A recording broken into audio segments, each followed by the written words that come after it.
Spilleren fra række 1 begynder at løbe mod midterlinjen, hvor han skærer ind i banen og ændrer retning tilbage mod målet. På samme tid afleverer spilleren fra række 2 en bold, så den rammer spilleren fra række 1, når denne har retning mod målet.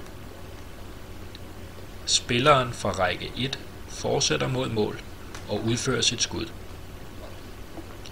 Efter skuddet fortsætter spilleren fra række 1 over og stiller sig i kø i række 2.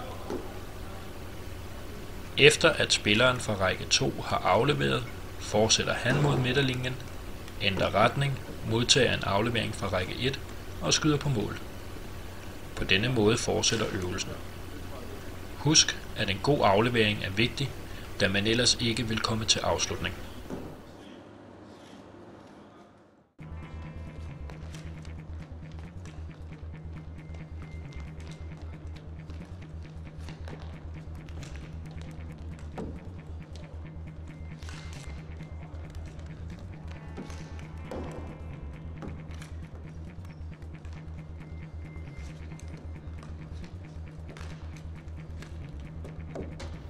Spiller nummer 1 laver en aflevering til spiller nummer 2, som er rykket ind foran målet. Herefter afleverer spiller nummer 2 bolden op mod midten, og øvelsen fortsætter på samme måde som i øvelsen 1 mod 0. Spiller nummer 2 agerer nu forsvar, og spiller nummer 1 fortsætter sit løb mod målet med bolden og skal nu forsøge at score mål. Forsvarsspilleren må gerne gå lidt op i banen, så der skabes lidt mere spil.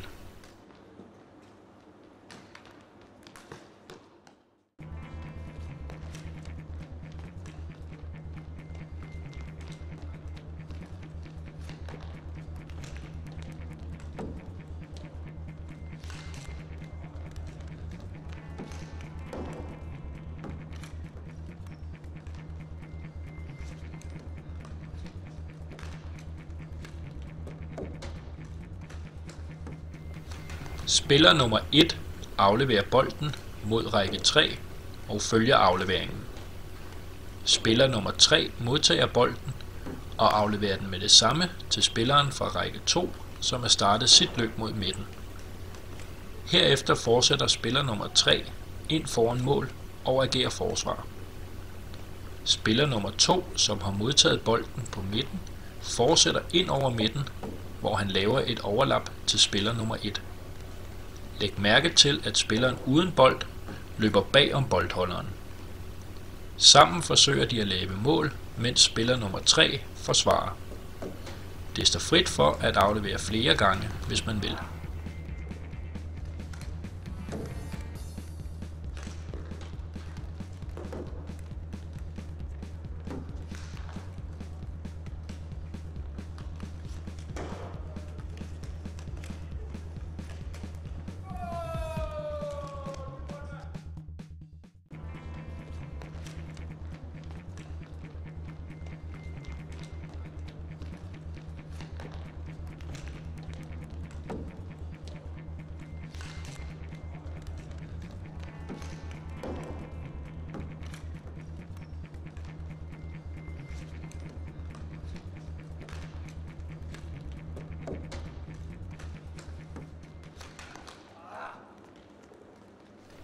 De to angribere starter med at løbe mod midten, samtidig med at en af forsvarerne afleverer en bold til den ene af de to angribere. Efter at have modtaget bolden, fortsætter angriberne på samme måde som i den foregående øvelse. De fortsætter mod målet for at score. De to forsvarsspillere skal derefter forsøge at forhindre angriberne i at score mål.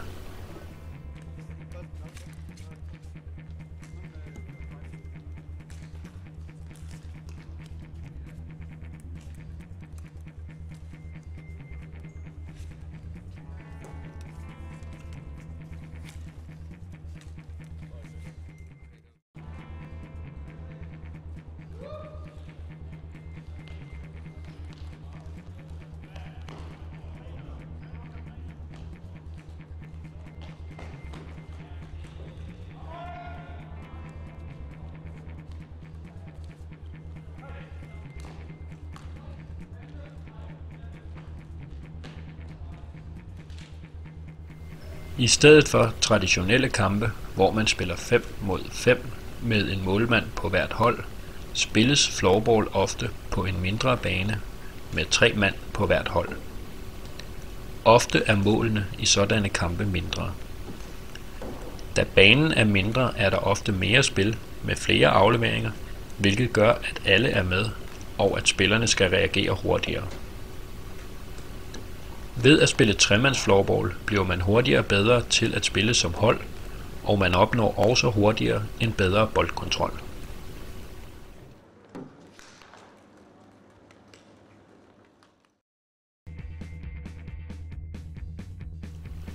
Regler i floorball er til for at undgå situationer som disse.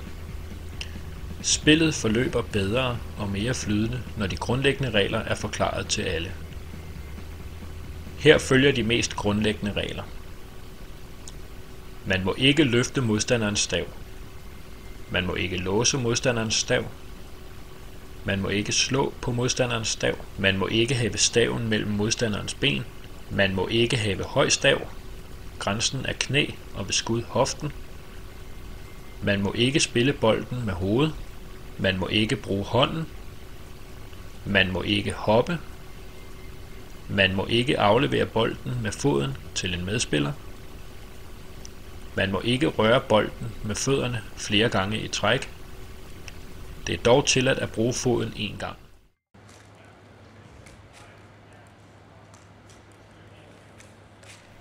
Afleveringer er en vigtig del af floorball. Gode afleveringer holder spillet kørende.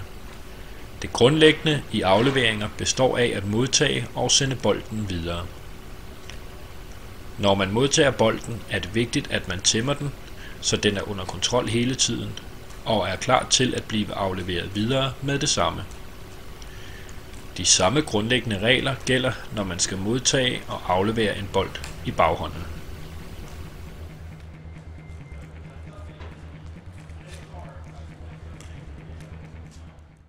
For at score mål og dermed vinde kampen, er det vigtigt at vide, hvordan man skyder.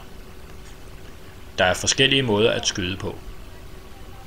Trækskud er en hurtig og effektiv måde at skyde på. Det kan bruges i pressede situationer, hvor der ikke er så meget plads. Bolden får fart på ved hjælp af bevægelse af kroppen og hænderne. Slagskud udføres ved, at man hæver staven til hoftehøjde, hvorefter man gennemfører slaget. Dette giver bolden en enorm fart, når den rammes.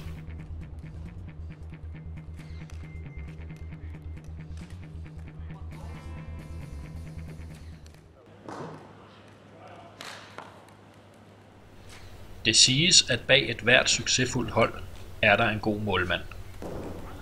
Målmanden bruger sin krop til at stoppe bolden fra at gå i mål.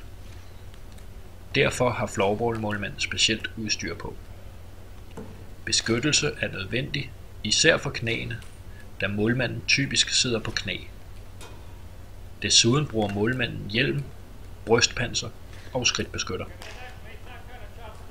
Målmanden sidder normalt på knæene og læner sin overkrop en smule forover, mens han holder sine hænder oppe i siden, så han er klar til at stoppe skuddene. Målmanden skal være god til at flytte sig hurtigt fra side til side, kun ved hjælp af hans fødder, så hænderne altid er fri til at stoppe skuddene.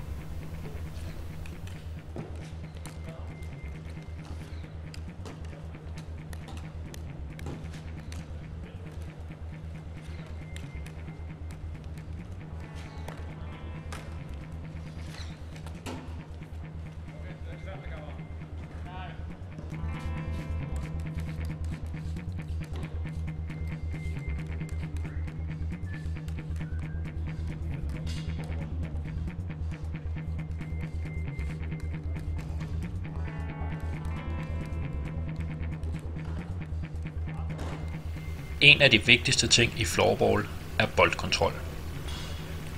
Når man besidder en god boldkontrol, er det ikke nødvendigt hele tiden at have øjenkontakt med bolden.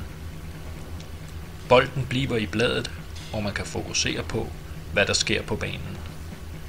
Derved kan man skabe chancer og bedre spil for sig selv og for sit hold, med og uden bolden. Floorball er det officielle navn for indendørshockey, som man kender det fra skolen. Ideen med spillet går på at score flere mål end modstanderen, hvilket gøres ved at få den lille plastikbold i mål ved hjælp af en plastikstav. Floorball spilles på en bane på samme størrelse som en håndboldbane, omkranset af bander, der er 50 cm høje. Målene er placeret lidt inde på banen, ligesom i ishockey, så det er muligt at løbe bag om målet. Et floorballhold består af 5 markspillere og en målmand. Floorball spilles på alle niveauer, fra ungdom til senior, herrer og damer, og fra ren motion til elitedivisionen. Det er i sandhed et spil for alle. Denne video indeholder en række nemme øvelser, regler, spil til 2 mål og endelig en elitedivisionskamp.